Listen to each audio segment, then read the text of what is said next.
Hey guys, Devin here. I've been having issues with my computer, so I'm actually gonna see if I maybe made a mistake while installing this. Looking at it, I might not have had this part in right, so it was having some room to slide around, and so it wasn't sitting directly centered on my processor. Now, when you do it, you gotta be careful. As you can see, this is the part I was talking about. It just clips onto the stock areas. And you see this little tab right here, that's got to go directly in the center of that. There's one of these on each side, and then there's a little bit taller one, if you look in the center. That part goes right in the center, and that holds it still and keeps it from moving. So I'm actually going to clean off the thermal paste that's on my processor and my cooler, and then I'll get back. I cleaned off the CPU and I cleaned off and tinted the cooler. Arctic Silver, which is what I'm using Arctic Silver 5, actually recommends that you do tint the cooler because it drastically reduces your break-in period of the thermal paste. Aside from that, I'm on the cooler. Now they also, I know a lot of people do the X or the line method, but Arctic Silver actually wants you to do, even on AMD processors, they want you to do the P method. So I'm going to shake up the stuff since it's metal based. Now with the P method, it's just a really small dab right in the center of the processor.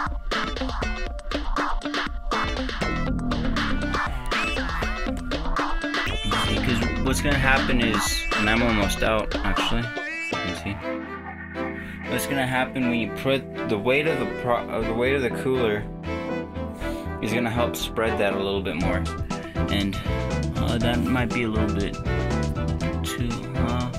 I'm gonna add just a little bit more just to be safe.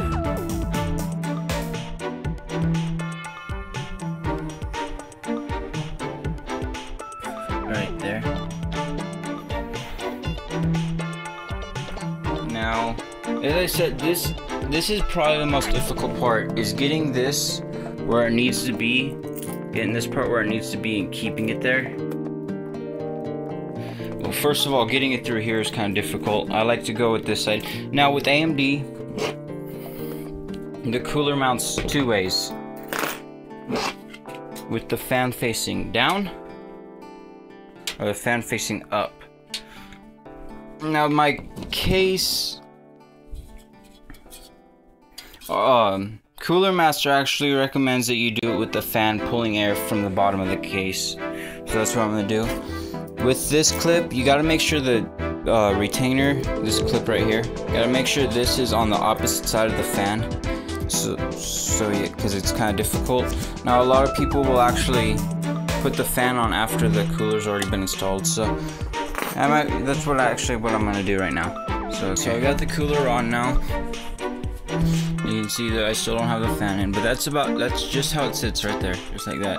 Now, it doesn't cover the whole processor, which I find kind of weird. There's just little edges of the processor still visible. I find it kind of weird, but that's what they do, so that's how it's made. So I guess the coverage area could be a little bit bigger. Now is for mounting the fan. Now the fan actually clips on really easily. It's just these two little clips right there, or two on each side, and then the fan cable. Now CoolerMaster actually did a really cool, I like the fan, it's black for the cable, unmarked, all black, which is really nice.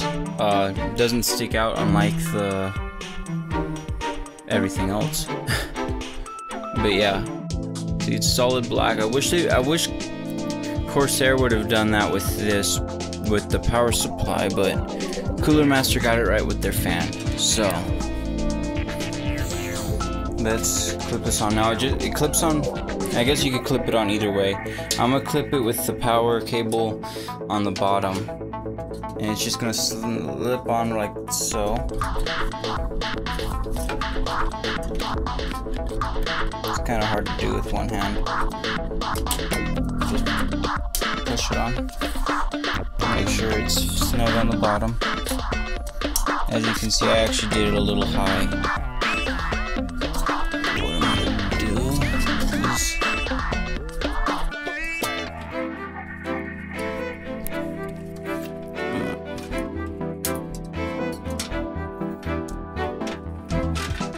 I'm gonna run the power cable for the fan under the cooler, and my plug is right there. It's the header, and the fan only plugs in one way. So, well, I guess you could plug it in either way, but when you plug it in, make sure the clip goes in between the things on the plug. Now I have the zip tie here because I have these cables right here, or not zip tie, twisty tie, which is kind of ghetto, I guess, but you know, whatever, it works, keeps the cables out of the way. So I'm gonna do that, then we'll power it up and see if I'm still having a issue. My computer's booting up now. Bear with me, I don't have a solid state drive, so it takes a while.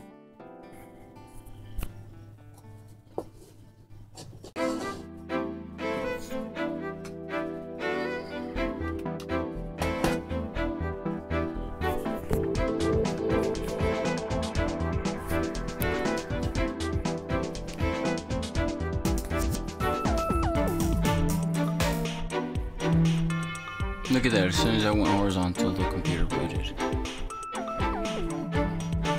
Bear with me.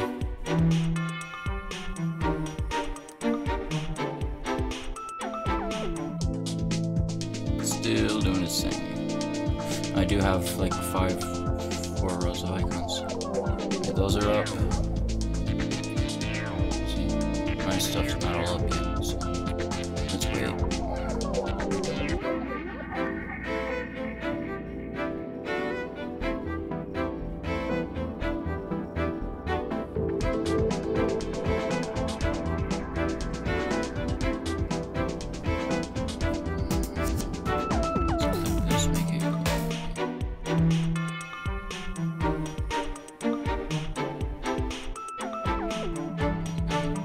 I should have one more thing opening up.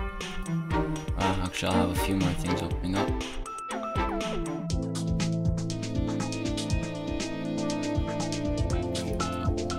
There's AVG.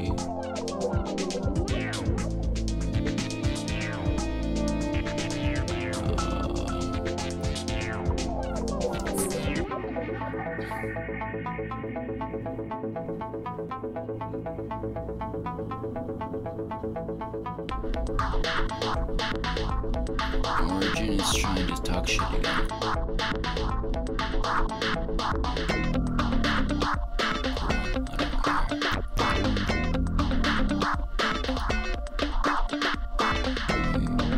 Should have one, at least, yeah, one more thing open, but you can see it's 2 minutes in, and this is what happens when you don't have a solid state.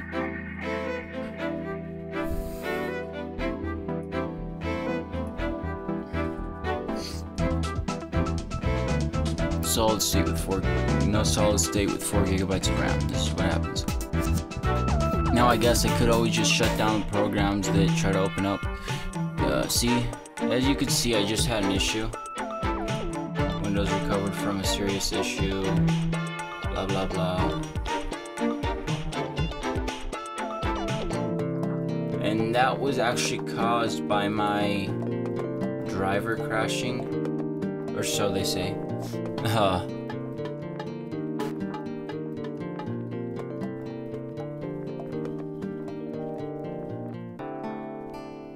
But yeah, which I'm assuming is because of overheating. I'm gonna click check for solution, just yeah, because alright, everything's opened up now. That's doing its thing. So I'm gonna open up CPU ID. Now before it was idling at about 30, 31, somewhere around there. Let's see if it drops. Now the computer did just boot up, so I'm gonna give it a little bit of time to see if it drops again.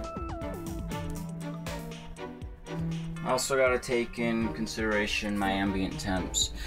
Now with Arctic Silver, I also might not really notice a difference until I might not notice a difference for a while because they do have a break, quite a long break-in period.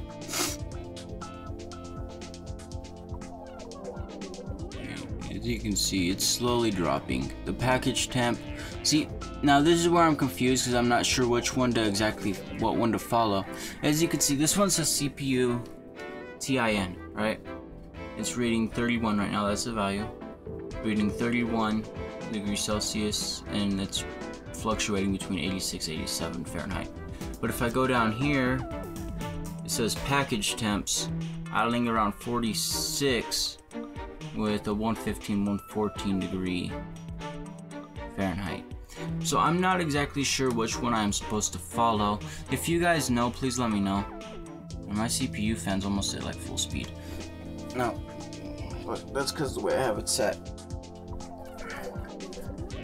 Yeah, if you guys know which one I'm supposed to follow, I've been told to follow the CPU TIN, but it never reaches temps higher than like 64, and my computer still shuts itself down. So I'm not sure exactly which one I'm supposed to follow. You guys let me know.